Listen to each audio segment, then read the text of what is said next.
This is the Roots and All podcast, and I'm your host, Sarah Wilson. Join me as I talk about all aspects of gardening with some of the top horticulturists from around the world. Hello, and welcome to this episode of the podcast. This episode is sponsored by the London College of Garden Design, Melbourne. Based at the Royal Botanic Gardens, Melbourne, the college brings together unique Australian design and horticultural expertise with the training experience of Europe's leading garden design college. The college delivers professional skills training for those aiming for a career in landscape design, and from 2021 will offer a real-time online option for those who want to study from anywhere in Australia or New Zealand. To find out more, visit lcgd.com.au. So this week I'm speaking to garden designer and horticulturist Jo McKerr, who runs Pratensis Gardens. Jo is particularly interested in designed spaces where soil health, biodiversity and wildlife are encouraged, but which still look good to the human eye. I started with a list of questions for Jo, but the interview became more of a fireside chat. So pull up a chair and join Jo and I as we wend our way through eco-gardening. Jo begins by talking about how her background influences her work. My grandfather, he was a raw science teacher, and he came from a generation of land workers that were all pre-chemical, and they were kind of they all lived in the Devonshire countryside, right on the edge of Exmoor and Dartmoor, and they really were immersed in that whole craft of land management. You know, where you really do, you lay your hedges, you kill certain amounts of wild species to keep the levels right. You look after your water courses.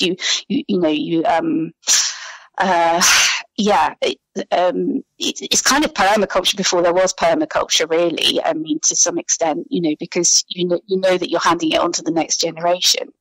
And and then my dad, he was a conservation engineer, and he was really he looked after sort of what would you call them, ecclesiastical buildings and rural buildings. So he would advise on how to restore them or repurpose them. And he was really kind of interested in how those buildings then spoke to the cultural landscape around them, but also the environment around them, the green landscape.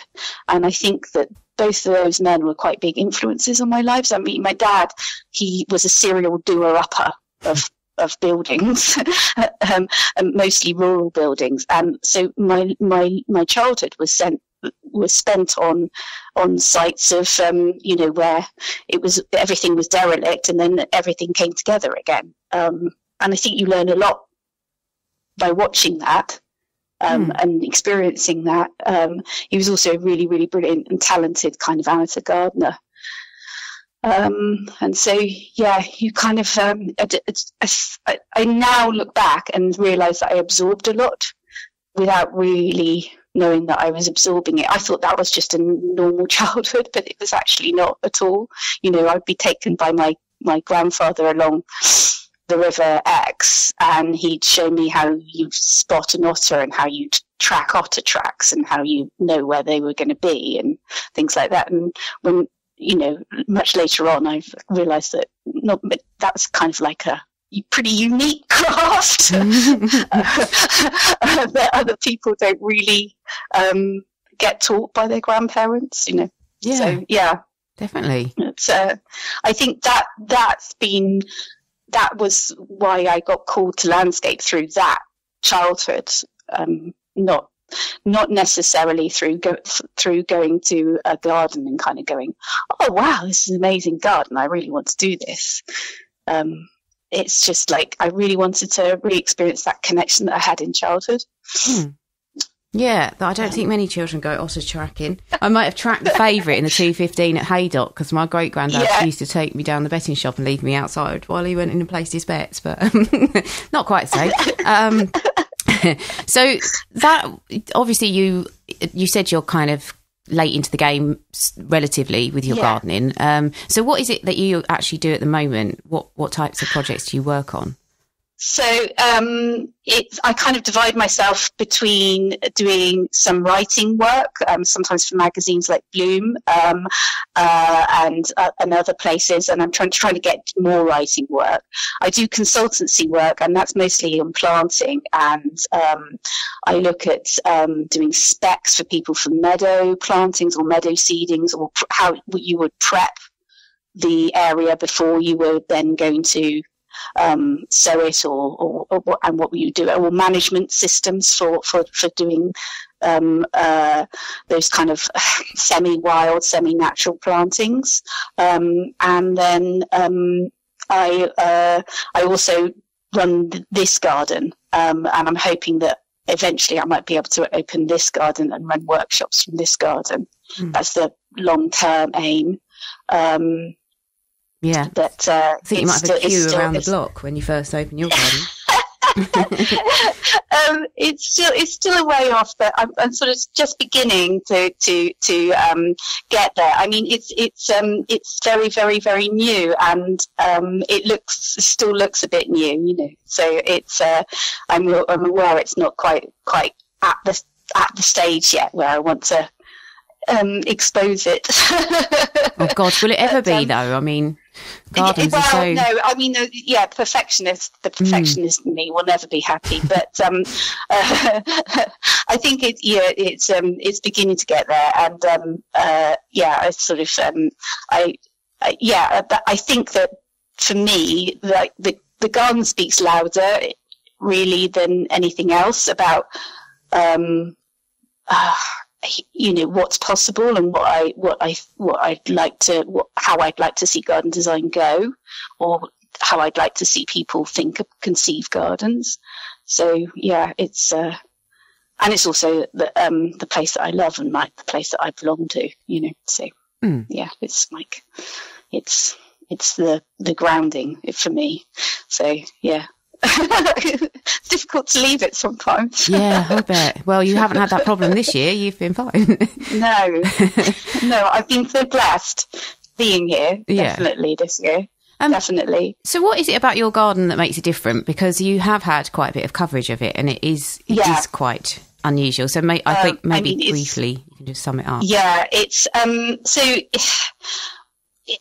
so like I was saying, that childhood of mine that I had, which was sort of my parents were serial doer-uppers, and we sort of went from derelict farmhouse or derelict barn to derelict farmhouse or derelict barn, and did them up. I similarly, I think, like, as soon as I saw this place, it's a derelict farm, but it's also a derelict canal industry and railway line. So we have there was a milking farm here, but there was also another barn that was connected to the Somerset Coal Canal that used to run through the garden in the 1890s, and that has it also has a huge 75-meter long canal tunnel that is in the garden. So when we arrived, there were all these kind of like, it was completely derelict, had been derelict for many, many years.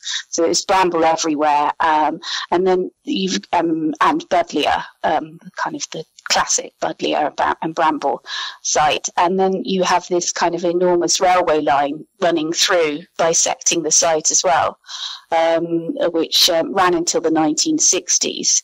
So quite late 1960s. So you've got all this kind of like, just it's a classic brownfield site, classic post-industrial site, right in the middle of a very rural place. So it's kind of really, there's loads of juxtaposition going on and loads of interesting historical features. And I have always been interested in wildflowers and wildflower plantings, and I knew immediately as soon as I saw the site it was going to be, because there was just crushed concrete everywhere you looked, or ballast. Absolutely, all the topsoil had been taken off it by the previous farmers, and put down on the paddocks down below, where and the pastures down below where the cows would have fed. And so it had been stripped bare, and it was going to be, it's on a very steep slope facing directly south. So it's perfect for growing things that most other people would struggle to grow, wildflowers and, things that really love a strong alkaline pH, which tend to be the things I like. It's so interesting to think about how maybe, 10 years ago, 15 years ago, yes, for some people still now, their dream is like patch of kind definitely.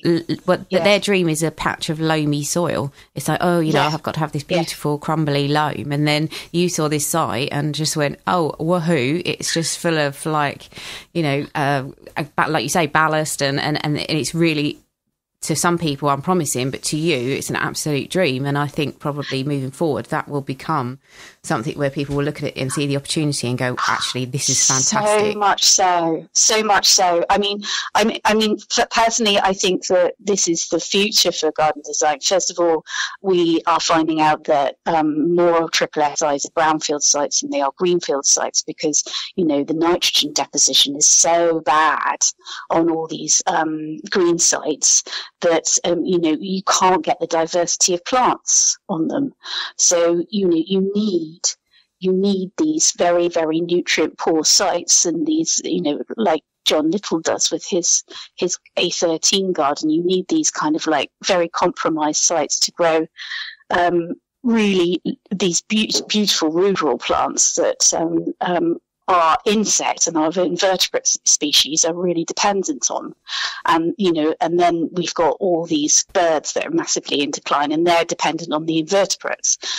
So you've, and also these sites, because they've been so disturbed, you've got subsoil in one bit. So I've got this kind of really interesting site where I've got, like clay down the bottom from where the canal used to run, and that's really claggy and kind of, it was anaerobic soil when we first moved here, and it's really damp and soggy. And then right at the top I've got this very, very dry ballast ridden gravel underneath that, and underneath that limestone rock. So I've got this enormous diversity in that mosaic of habitats, but also mosaic of what I can plant as well. So I can have this, like, I can have boggy bits down there, and I can have woodland bits here, and I can have meadow there, and then very dry Beth Chatto style drought planting up the top. It's perfect for gardening, really, because the what and specifically gardening, not kind of like turning it back into a farm or anything like that, because you can create so many different places within it. So you can have it's like a jewel box. You can go here and you can see that bit, and you can go there and have something, a completely different experience altogether. And as the environmental crisis rolls out, and we all know it's coming, and we all know global warming's coming, and we all know that it's going to have huge effects on our food security and our food production, I think increasingly we're going to see fertile soils or fertile places having to move to edible production, or production of some sort of edibles, whether it be that, that's how people are going to want to use that land. So we're going to need to adapt ornamental gardens to fit these sites that are left behind. And they need to also function in a different way as well. So they need to not just function as kind of like something that we go, oh, that's really aesthetically beautiful. They need to have ecological function in them as well. So, I'm quite conscious that the next thing that I want to work on this site is, I've noticed that there are quite a lot of plants in the meadow that do really, really well. And then I've noticed that some of them have phytoremediation qualities that mop up pollution. And that is one of the big areas that we as garden designers, I can see that being a really excellent tool in our armory, a place where we could go and we could add that extra function into what we're offering. We're not just offering something beautiful, we're offering something that will clean up the soil. The interesting thing about that is that just as we're kind of realising the importance of brownfield sites, I think the government is probably hell-bent on redeveloping every last one of them. So, Yes. Never mind. So we've had a chat before about rewilding, and obviously it has been a buzzword for a while now, and it's creeping into gardens. And I just wondered whether you thought we could rewild our gardens. Is that something we should be kind of aiming to do? It's a tricky one. I think I went to the Rewilding symposium, which was some years ago now, and when it was sort of first becoming a word that everybody was using. And since then, it's almost become ubiquitous as a word. And, I follow it as a hashtag on Instagram, and some really interesting stuff pops up and think that's rewilding. Rewilded my beard. Thinks that's, yes. And a lot of it is about rewilding people's minds and bodies, it seems to me, and it seems to have been sort of, So, and one person's rewilding is another person's let it go to rack and ruin. And I think rather unhelpfully, within horticulture, it's become associated, or within agriculture, it's become associated with land abandonment and this kind of rather strange notion of ungardening or letting things be and not intervening at all.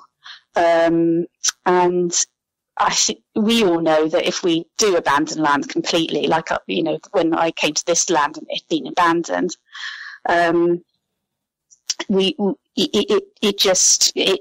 if left to its own devices, natural succession occurs, and it goes back to pretty dense woodland, which is not hugely biodiverse.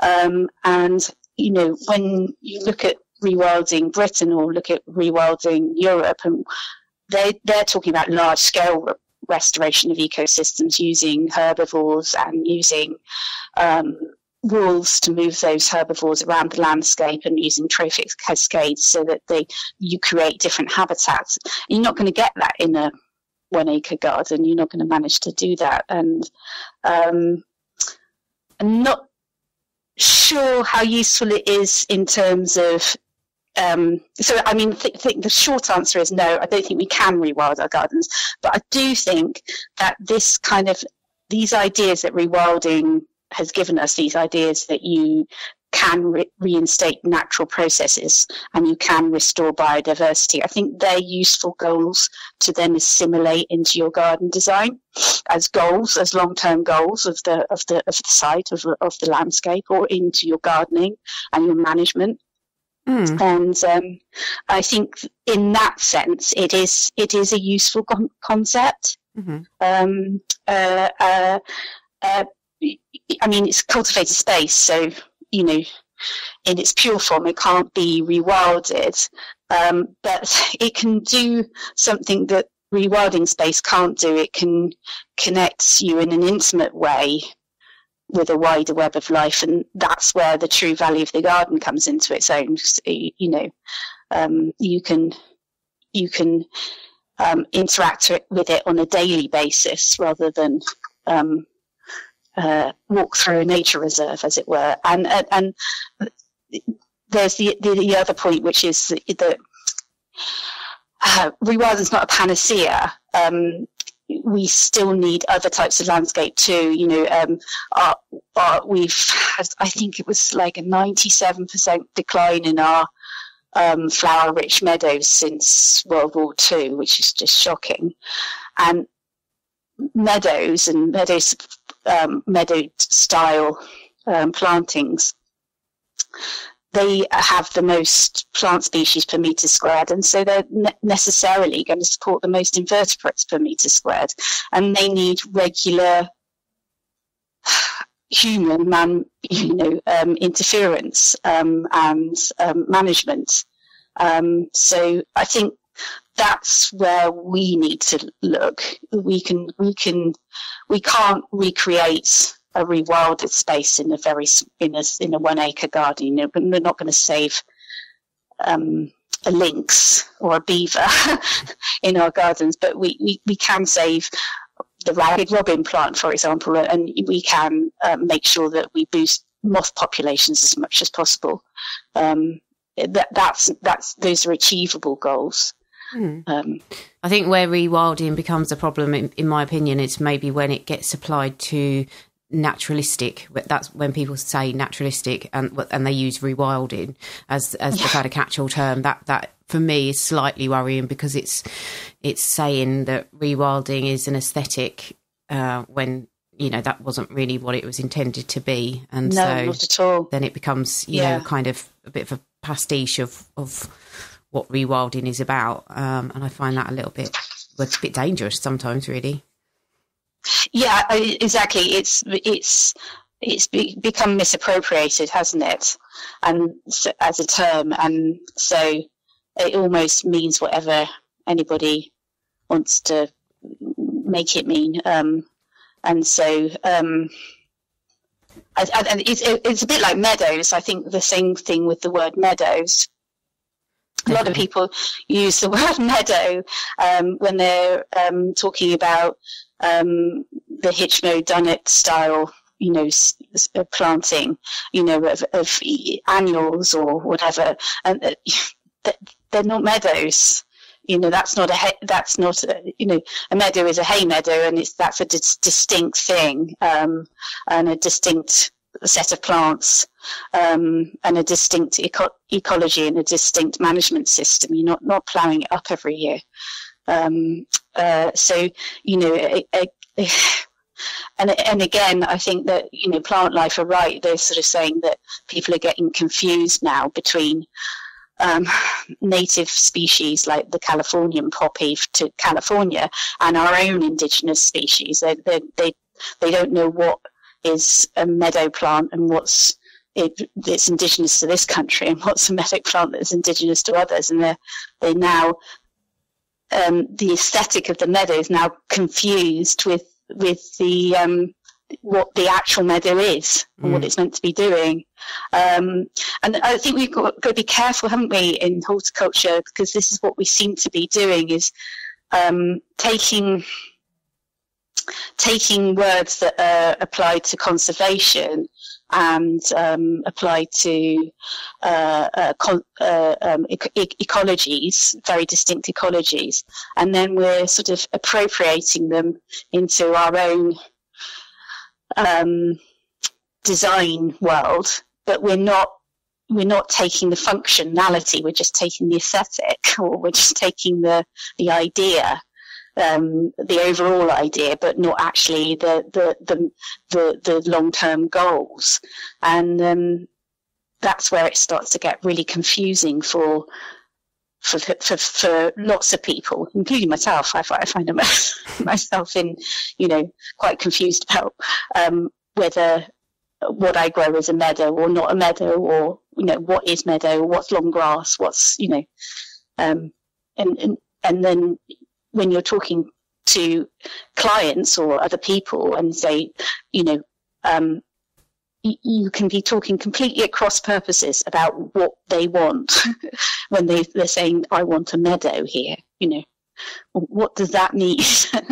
It's really, yeah, it would be good if we could be much more ecologically specific about what we're talking about, and not then misappropriate the terms to other seedings. Give them just something different, you know. Yeah, that's true. And or if you do want to use those terms, certainly educate yourself about what they mean, I guess. Yes. Yeah. To sort of changing tack slightly, although it probably does tie into the whole idea of gardening and the way it's developing and changing and what it means to people. Again, we kind of had a conversation a while back about younger people coming into horticulture, and how you perceived that what they were doing was very different to maybe the kind of traditional gardener as we see them, and as we are. And I wondered if you could just talk a bit about how you see maybe a kind of offshoot of the younger generation gardening today and what it means to them, and kind of if it differs to traditional horticulture. Yeah. I came to horticulture as a second career, and so I already had quite distinct ideas about what I thought was good and bad practice before I came to it, and I can see that when I'm working, the young people that are coming into it, the ones that, for example, the gardeners that I use here, the ones that do the best job and the ones that stick around tend to come from a regenerative agriculture or permaculture background, and they don't tend to have gone to a conventional RHS course or MVQ schooling, and they seem to be more open to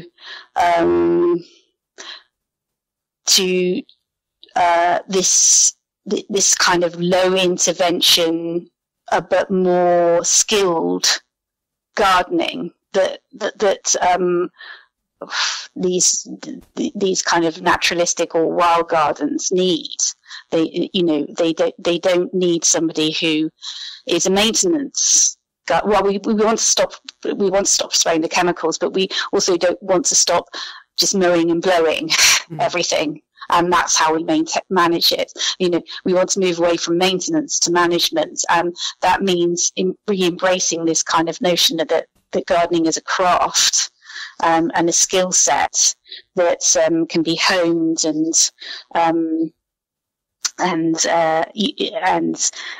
you can work your way up to expert gardener, and you can do this in tune with the ecological systems around them. And it's also based on this idea that there's something deeper going on within the garden than just a pure aesthetic look, that the garden's about an expression of a lifestyle that you want to live, and a philosophy that you want to adhere to.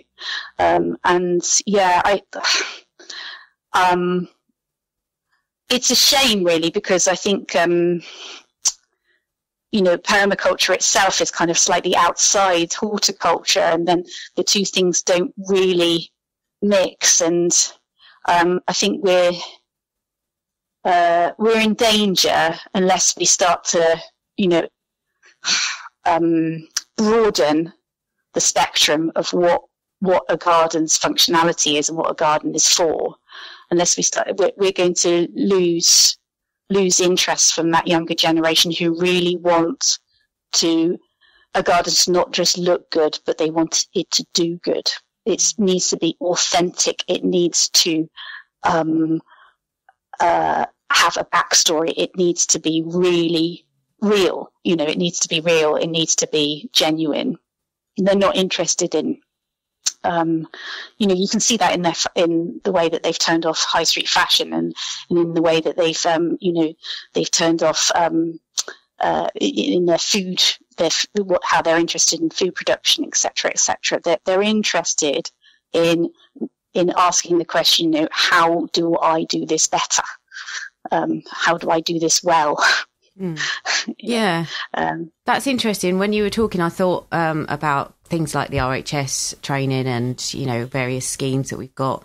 And maybe something we need to look at in the future for gardening is actually not being afraid to specialise in something, because we tend to try and be generalists and know a little bit about everything, when actually sometimes, especially the way that you're gardening and the way that you're seeing gardens, is even to be a specialist in a particular region would be useful, and there would be no problem with that. You could certainly say, okay, well, I'm going to specialise in, waterways or kind of water features, for want of a better word, in the garden, and that's going to be my area of speciality, and that's fine. Maybe we do need to focus down more. Yeah, I agree. I think that we've got this. We now need to look at the garden as a space in which we can not just, because I think that this is written about quite a lot at the moment, not just sort of develop an intimate relationship ourselves with nature, so that it's sort of good for our mental health and physical well-being, but we now need to see the garden as a place that can function in different ways, which can help us be leading edge in a change of lifestyle that we all know we now need to achieve. We know that we're living from nature in economies and systems that don't value it whatsoever, and that is causing mass extinctions, and it's causing global warming, and we now need to reconfigure those systems, and that means reconfiguring our lifestyles and reconfiguring the way that we live in interaction. And the garden can be kind of like that domestic space where you can reevaluate that relationship and try new ways of making sure that you're in harmony and in balance with it, rather than dominating it.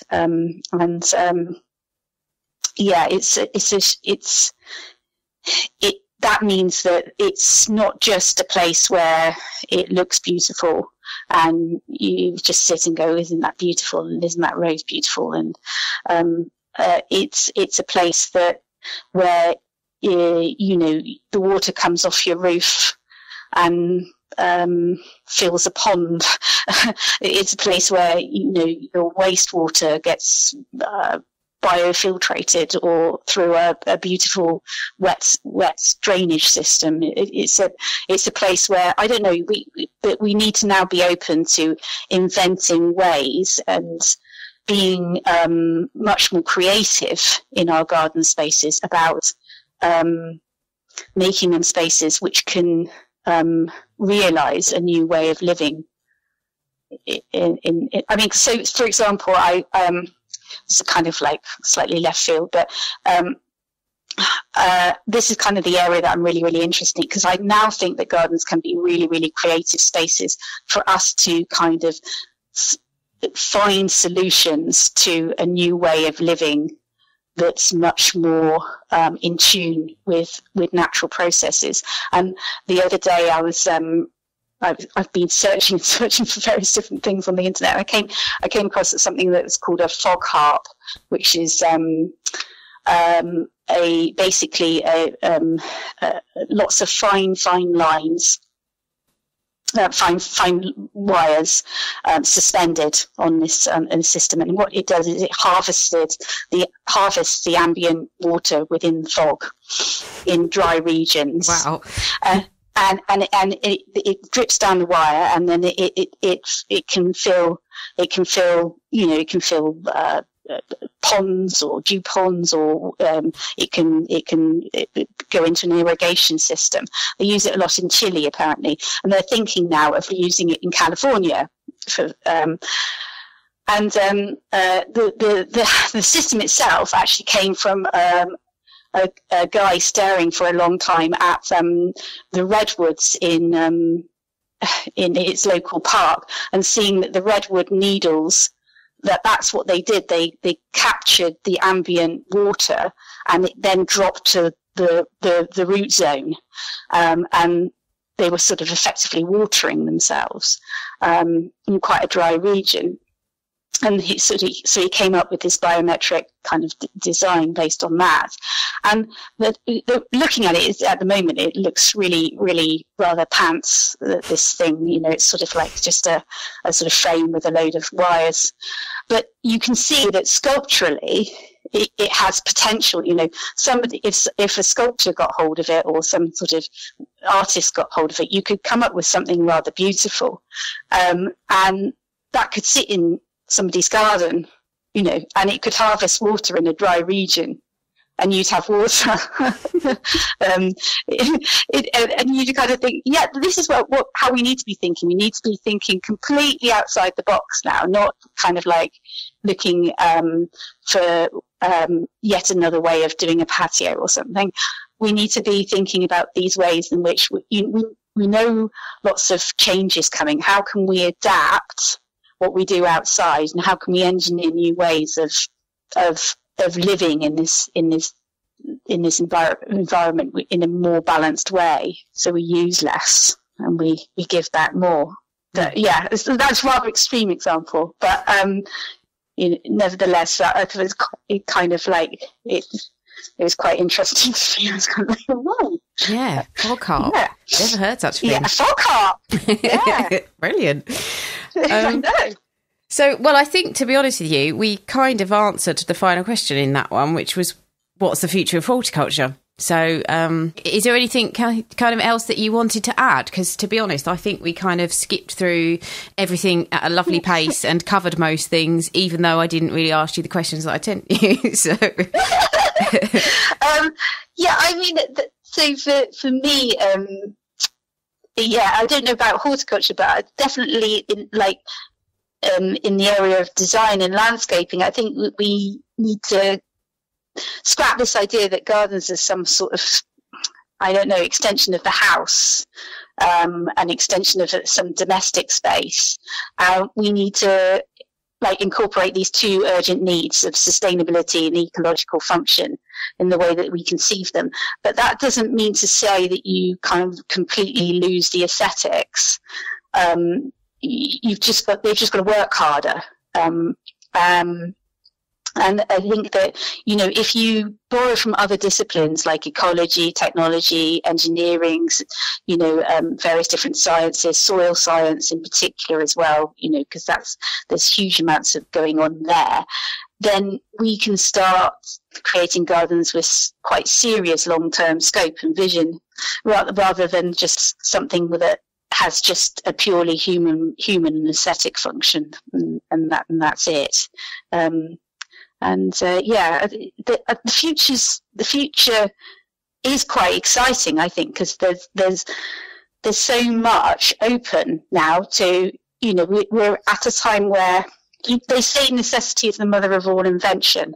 And I think we are going to necessarily have to really, really concentrate quite hard on how do we up the functionality of our gardens over and above just being beautiful places to live in. And that means that, we might be entering a really, really exciting time, a really creative time. That's what I hope, anyway. I really, really hope that. I really hope that, because it's very easy with all this eco-anxiety, isn't it, to lose your hope and to lose to sort of think, well, I just give up, it's just legislation isn't changing, nothing's changing, everybody's got their heads in the sand, there are lots of people in this world, and what I do is just a tiny drop in an ocean, and if gardens can become places of hope and places which don't just mitigate against all the various different things, and aren't just resilient, but they actually regenerate and they restore stuff, then it gives us the mental capabilities to carry on going, and I think that's really, really important. Really important for all of us as humankind. It's really important now to find things to pin hope onto. We recorded this episode towards the end of last year, but Jo's final advice seems more fitting now than ever. Thanks very much, Jo, for sharing your wisdom and interesting perspective on the world of horticulture, and thanks to you too for listening. I hope you enjoyed listening as much as I enjoyed talking to Jo. There is a little bit more from the interview that came in at the end of our chat. It's a bit off topic from the main interview, but it's still interesting, so for the Patreon listeners, you'll find that's available on the Patreon page as a download. So once again, thank you to the London College of Garden Design Melbourne, who sponsored this episode. Check them out at lcgd.com.au. And I leave you with Dr. Ian Bedford talking about winter moths. Travelling down a country lane on a cold winter's night, you may be surprised to see in the glare of your lights a moth flying along a frost-encrusted hedgerow. This might seem unusual, since this time of year, creatures from the bug world should be in the dormant stage of their lives, hidden away from the bleak and often savage winter weather. And particularly since lepidopterans are assumed to be highly susceptible to sub-zero temperatures. So what are these moths doing, flying around and apparently risking their lives? Well, amongst the 2,500 moth species in Britain, there's a couple that have evolved to use the frigid season of dormancy to quietly get on with their lives. Unsurprisingly, these are called the winter moths. From November through to late February, winter moths emerge from the ground, where they patiently waited as pupae since early June. Using a process called endothermy, they generate heat within their bodies, which protects them from the fatal effects of freezing and allows them to remain active. The new males unfold their light brown wings and take to the air, whilst the flightless females climb up the trunks of nearby trees, where they release chemical signals to attract the males in to mate. Once mated, the males soon die, whilst the females begin laying their eggs into nooks and crannies on the bark. When completed, the females then tumble to the ground and also die.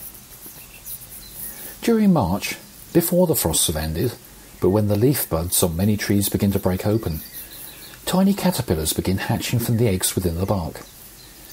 Blown by the wind, they're dispersed and begin feeding on the emerging leaves of many different tree species. As they grow, they become one of the most important food sources for the blue tits, who have evolved to coincide their first brood with the presence of the winter moth caterpillars, collecting around 100 every day for each of their chicks. So, for sustaining the essential food webs within our ecosystems, these humble little moths, with their unique ability to remain active during the harshest of winters, have a very important role to play.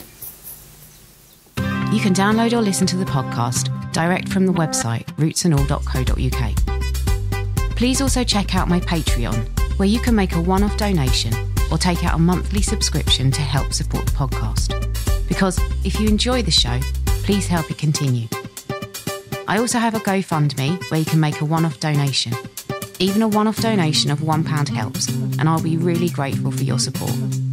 So please go to Patreon or GoFundMe and search for Roots and All Podcast.